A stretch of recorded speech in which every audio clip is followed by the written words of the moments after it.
It is a very wonderful morning, and many thanks to you for staying tuned on Global TV. This is Razeb Media Show of Razeb Media on Global TV, and Razeb Africa brings you every detail from Nigeria to the other 53 countries that makes it 54, of course, in the continent called Africa. I am very glad to be here this morning, and today, just as usual, we'll take you first and foremost into the African News Update. We'll bring you a discussion where we'll be talking about the issue in Nigeria today. Don't forget that the director of the fake agency has been arraigned. However, again, the Senate has rejected a move for a probe into the case. And we'll have that discussion this morning. But just before then, let us take you to the African News Update. I am Uime Anete, and many thanks for staying tuned. We begin today in Nigeria, where the federal government has launched a $500 million agriculture investment fund aimed at transforming food production in the oil-producing Niger Delta and strengthening national food security.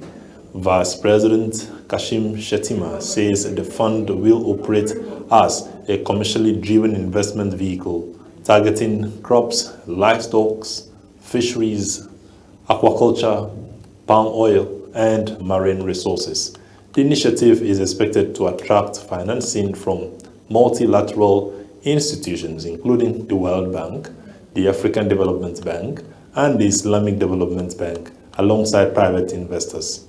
It also supports Nigeria's broader agricultural agenda, which includes expanding farm mechanization and deploying 10,000 tractors over the next 5 years.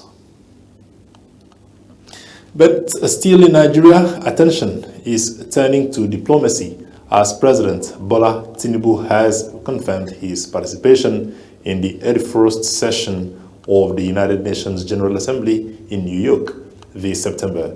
Nigeria's permanent representative to the United Nations, Ambassador Jimoh Ibrahim, says President Tinubu will use the global platform to present Nigeria's economic reform agenda.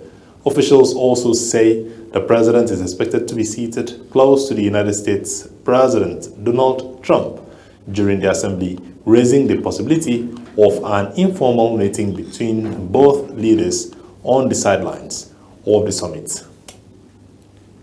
Now, staying with development in Nigeria, police have arrested the man accused of operating a fake government agency from within the Federal Secretariat in Abuja. The suspect, Adeyemi Matthew, allegedly posed as the Director General of the so-called Presidential Foreign Investment Promotion Council, an organization investigators say was created using forged government documents.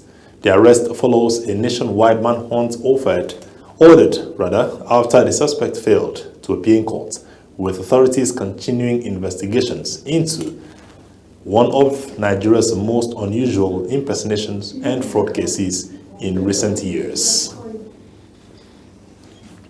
From West Africa, we move now to the Horn of Africa, where Somalia is pushing forward efforts to strengthen regional integration.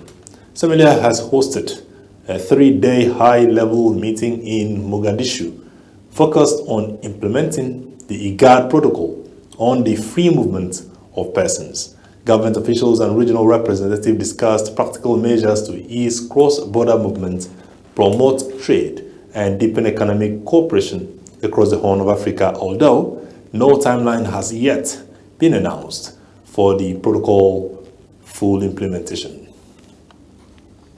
Let's remain now in the East Africa, where Kenya's High Court has rejected a request by Rastafarians to use cannabis for religious purposes.